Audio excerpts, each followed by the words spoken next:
Olá, vamos falar sobre codificação eficiente de Huffman. Somos da Universidade Federal de Alagoas, a disciplina é Projeto e Análise de Algoritmos e o professor Alexandre Paes. Aqui estão alguns dados do artigo.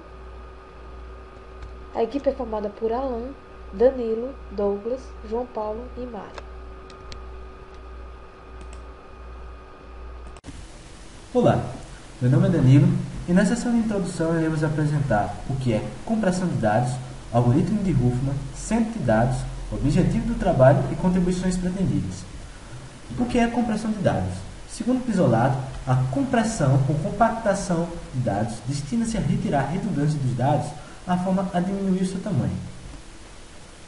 No seguinte exemplo, temos uma cadeia de 6 caracteres, representados por A, onde essa cadeia é equivalente a 6 bytes. E após um processo de compactação, nós podemos obter uma cadeia de até 2 bytes, o que gera uma economia de aproximadamente 67% de espaço.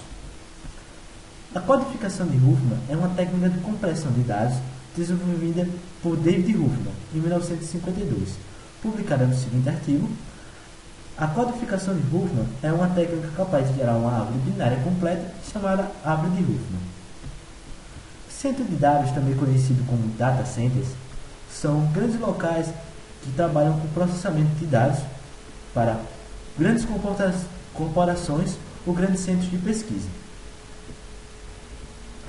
O objetivo desse trabalho, dito por os autores, é o seguinte: o principal objetivo desse trabalho é compreender o equilíbrio entre desempenho e o consumo de energia no desenvolvimento de um Huffman Encoding Canonical. As principais contribuições são as seguintes: o desenvolvimento de implementações de software altamente otimizadas para o código de Huffman. A segunda contribuição é a exploração do espaço do projeto para hardware acelerado, detalhando implementações, utilizando-se de ferramentas de sintaxe de alto nível. E, finalmente, a comparação do desempenho e potência de energia dessas implementações de hardware e software em uma variedade de plataformas. Meu nome é Alan, certo? Vou apresentar os trabalhos relacionados. Bom, os trabalhos 10, 5 e 11. Deixando claro, esses trabalhos serão listados no final do slide, certo? E também podem ser encontrados no artigo original. Bom, nos trabalhos 10, 5 e 11, esses possuem foco na implementação da decodificação de Huffman para dispositivos móveis com bateria menos durável, certo? Ou seja, eles trabalham com dispositivos móveis utilizando paralelismo para tentar deixar um pouco mais eficiente o gerenciamento dessa energia, ou melhorando a rentabilidade da energia, certo? E deixando uma coisa clara também, a codificação de Huffman, originalmente ela é feita de modo sequencial, mas existem implementações que a tornam paralela, certo? Ou seja, utiliza esse paralelismo para melhorar o gerenciamento de energia como foco principal. Bom, esses trabalhos aqui, 12, 13, 14, 15 e 16, eles têm foco na codificação do algoritmo de Huffman para sistemas em tempo real, certo? Sistemas ASIC como em FPGA, certo? E os trabalhos 12, 13, 14 e 16 focam na compressão e descompressão de arquivos especificamente no formato JPEG, certo? E em arquiteturas com gerenciamento de memória eficiente. A maioria dos trabalhos anteriores, assim, né? A maioria não, todos envolveram a codificação de Huffman, mas alguns fizeram a implementação completa da codificação e decodificação de Huffman. E um exemplo seria o trabalho de Higler, certo? Que implementa a codificação de Huffman para o algoritmo gzip no FPGA, certo? E a IBM também, né, tem um artigo da IBM que designa um motor de stream para compressão e decompressão gzip. Ou seja, você pode ver dois trabalhos relacionados com o gzip. No artigo que a gente está estudando aqui, o foco é a codificação do algoritmo canônico de Huffman, certo? E tudo isso porque por ser utilizado em um data center, precisamos nos adaptar com os padrões de frequência dos dados. E aí foi utilizado uma combinação com o trabalho de Lempel, certo? Como vocês podem ver, tem aqui a referência. E também queremos utilizar o algoritmo para promover otimizações, certo? Tanto de hardware como de software, em várias plataformas e sempre com foco, gasto eficiente de energia. Olá, meu nome é João Paulo Ferreira da Silva e eu vou falar um pouco sobre a codificação de Huffman, que é uma maneira alterada da codificação de Huffman padrão que o autor do artigo criou, né? Aí eu vou falar um pouco sobre a codificação de Huffman padrão, que todo mundo conhece, e depois eu vou falar sobre a codificação de Huffman, que o autor melhorou. Então é o seguinte, o que é a codificação de Huffman padrão? É um método de compressão, né, que usa as probabilidades de ocorrência dos símbolos no conjunto de dados a ser comprimido para determinar códigos de tamanho variável para cada símbolo. Ou seja, basicamente é usado para comprimir dados, né? Como por exemplo, aqui vemos uma árvore e tem alguns nós que armazenam caracteres, e se você percorrer a árvore um caminho até o caractere final, você percorre uma sequência de bits. E essa sequência de bits é que representa o caractere. Então, um exemplo disso, né? Temos esse conjunto de essa cadeia aqui, né? Aí essa tabela mostra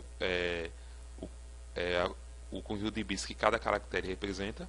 Aí, primeiramente, nós temos essa situação antes de aplicar o algoritmo e temos um total de 63 bits. Aí, primeiramente, você conta as ocorrências de cada caractere da cadeia. Depois, você cria cada nó contendo as ocorrências de cada caractere da cadeia. Depois disso, você cria um nó raiz que contém a soma dos caracteres imediatamente inferiores. Nesse caso, nós começamos com E e F, que aí E mais F, 2 mais 1 igual a 3, valendo isso para todos os outros. Aqui, 3 mais 3 igual a 6, né? E aqui, 6 mais 6 igual a 12, como podemos ver. E resulta nessa árvore binária. Resulta em uma árvore estritamente binária, né? Aí, o terceiro passo consiste em você caminhar na árvore por símbolo que você quer. Por exemplo, se eu quero ver o conjunto de bits que representam a letra D, basta percorrer a árvore até chegar a D e anotar os bits. Por exemplo, 0, 1 e 0. 0, 1, 0 representa a letra D, como mostra nessa tabela aqui. Aí depois disso você substitui os bits com o caractere. Aí no total deu 51 bits, ou seja, uma compressão de 20%. Aí nós vimos que na codificação de Huffman padrão, o decodificador descobrindo os dados, percorrendo a árvore de Huffman desde a raiz até atingir o nosso folha. Por causa disso tem dois inconvenientes. O primeiro é que ela exige armazenar toda a árvore de Huffman, que aumenta o uso de memória do computador. E segundo, que será sempre preciso percorrer cada nó para anotar os bits correspondentes. Se o conjunto de bits for muito grande, né, haverá um maior custo computacional no processamento. Diante disso, né, foi criada uma versão melhorada da codificação de Huffman, que o autor do artigo chamou de codificação de Huffman canônico, ou canonical Huffman encoding. Como é que funciona? Primeiramente, você armazena em uma lista o número de ocorrências de cada caractere da palavra. Depois, essa lista é então ordenada pela quantidade de ocorrências de cada caractere, em ordem crescente, usando o algoritmo de ordenação count e sort, e desprezando a quantidade de ocorrências igual a 0. E depois, a partir dessa lista, você cria a árvore de Huffman correspondente. Depois é computada a quantidade de caracteres com a quantidade de bits correspondente de cada caractere. E depois a árvore é balanceada. A partir daí é feita a canonização, que ou seja, é criada uma nova lista com o tamanho em bits de cada caractere da palavra. E novamente essa lista é então ordenada pelo tamanho em bits de cada caractere em ordem crescente usando o count sort. E por último é atribuída a cada caractere uma palavra-chave única, que é usando um algoritmo, que é uma equação que foi desenvolvido pelo autor, que será mais explicado detalhadamente pelos meus colegas. Então, essa é a figura que mostra a execução passo a passo dos passos que eu citei anteriormente, né? Mostrando, por exemplo, a filtragem, a ordenação, a criação da árvore, né? Computando o tamanho de bits, balanceando a árvore, canonizando e criando a palavra-chave.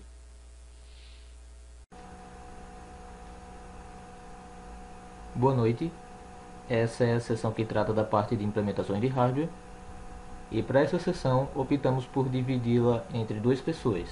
Eu, Douglas, que vou ficar responsável pelos módulos de aplicação, e a Mari, que vai falar sobre a criação da árvore de Huffman e das etapas da aplicação. Como ponto de partida, o projeto proposto pelo artigo ele utiliza uma aplicação em C, sendo que essa aplicação possui alguns módulos. O primeiro módulo é o RaditSort, que é uma versão modificada que chega a utilizar inclusive o CountSort, sendo que esse módulo tem como papel organizar os dados de entrada, que são passados na raiz, onde essa ordenação acontece da esquerda para a direita ou da direita para a esquerda, de uma forma que seja estável. Aí o módulo que trata do cálculo do tamanho do bit, ele acontece da seguinte maneira: dado a árvore, essa árvore ela será dividida em seções, onde cada processo vai calcular de forma paralela essas seções, sendo que esse cálculo acontece de forma separada. O módulo da canonização de forma genérica, ele possui duas listas ordenadas, uma lista para os símbolos e uma segunda lista para as frequências. Nessa versão, a lista de frequência ela é descartada, no caso ela não é implementada. Por conta disso, ocorre uma otimização no algoritmo, no caso ele é modificado, sendo considerado apenas a lista de símbolos, e essa lista é passada para o módulo da criação do core word. Esse módulo possui um algoritmo de codificação e em algumas versões esse módulo ele é implementado a nível de software, mas para essa versão ele também considera um nível de hardware, e isso gera uma otimização. Aí todas essas mudanças até agora serviram para otimizar a latência do algoritmo, e nesse diagrama de blocos é possível perceber a relação entre os brains e os núcleos computacionais. Os brains são representados pelos cubos brancos. Eles funcionam como se fossem memórias de pequena capacidade, no caso blocos de RAM, enquanto que os cubos em cinza são os núcleos computacionais, e o número abaixo é o tamanho em bits.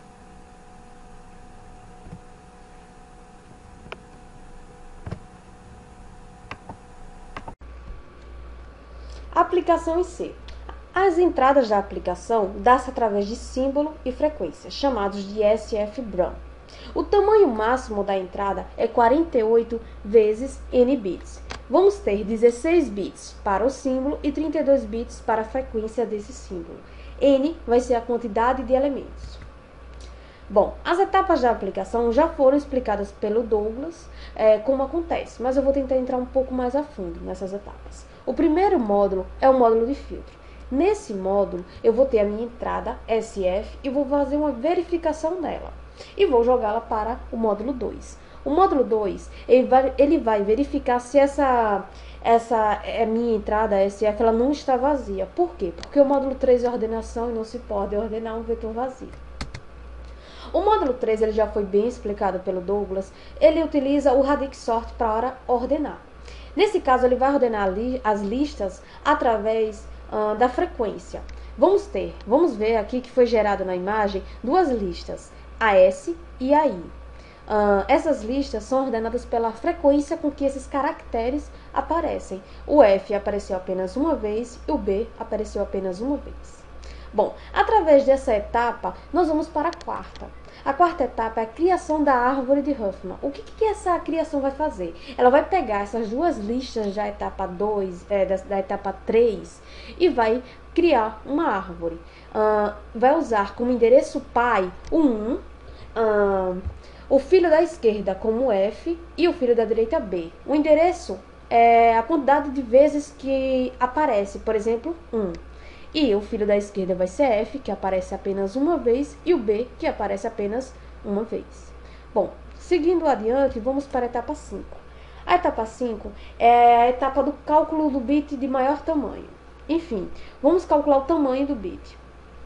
O Douglas ele já mostrou como é que ocorre esse cálculo. Esse cálculo dá-se através da altura da minha árvore. E vamos ter a etapa da de canonizar, o módulo de canonizar, que também já foi explicado pelo Douglas. Essas são as etapas da aplicação em C. Implementação de software, certo? Existe a implementação inicial do algoritmo, ela funcionava corretamente, porém era muito ineficiente. Por esse motivo, esse artigo ele mostra uma nova abordagem, certo? Uma nova implementação, onde se aprimora o gerenciamento de memória com o uso de estruturas de dados mais eficientes, certo? E uma das maneiras é utilizando, sempre que possível, usar ponteiros para os arrays. Foi uma das maneiras de melhorar, certo? De progredir. E como outras melhorias, teve otimização de software, que foi o tempo de canonização do algoritmo caiu pela metade, da árvore no caso, né? O tempo de canonização da árvore caiu pela metade. E na otimização de hardware, houve melhorias no compilador, o que contribuiu para um aumento de performance, certo? Do algoritmo. Olá, meu nome é Danilo e na seção de resultados experimentais nós podemos identificar que houve testes em 3 plataformas distintas. A primeira, ZYNQ, a segunda, Cortex A9 e a terceira, um Core i7. É importante ressaltar que para efeitos de comparação foram utilizados a latência do processador e também o número de operações por segundo realizado pelo código de Huffman. No gráfico a seguir, nós podemos ver os resultados das implementações, onde a primeira coluna nós temos o código Navier, onde não houve nenhuma melhora, e se comparado com a última coluna, nós podemos ver uma diminuição drástica da latência, pois na última coluna nós podemos ver um software já otimizado juntamente com um compilador para o ambiente dele. O próximo gráfico apresenta as implementações do Core i7, que apresentam semelhanças relacionadas às implementações do... Como podemos observar na tabela 1, temos baseline e throughput com maior número de slides, sendo que para throughput isso é devido graças aos recursos adicionais. No próximo gráfico, nós mostramos a comparação entre a latência e o throughput, onde a primeira coluna possui uma grande latência, se comparado às restantes, diferentemente do throughput, que na primeira coluna é baixo e vai aumentando para as outras colunas. No próximo gráfico, nós vemos uma comparação entre o número de processos por segundo do algoritmo de Huffman e o throughput das implementações de hardware, onde nós podemos observar que há uma queda. Aqui segue a comparação do número de processos por segundo do algoritmo de Huffman nas 3 plataformas. Como podemos observar, na plataforma ARM há números baixos, os menores, e no hardware que foi implementado há sempre os maiores. Como podemos ver, a eficiência energética ela foi testada nos 3 hardware, sendo que a maior eficiência energética ela fica para o FPGA e a menor eficiência energética é para o Core i7. Como considerações finais, muitos fizeram suposições de que esse algoritmo não seria viável para hardware, certo? Ele não funcionaria bem, mas o estudo prova o contrário. Foi utilizado um Virtex Inc FPGA com um ARM Cortex A9 e um processador Core i7, certo? E nesse contexto houve uma melhora de 13 a 16 vezes, certo? Um rendimento foi maior, de 13 a 16 vezes. Isso mostra que realmente melhorou. E como trabalhos futuros, o pessoal que fez o artigo, né, eles querem estender essa mesma ideia, só que para domínios de codificação JPEG em específico. Obrigado.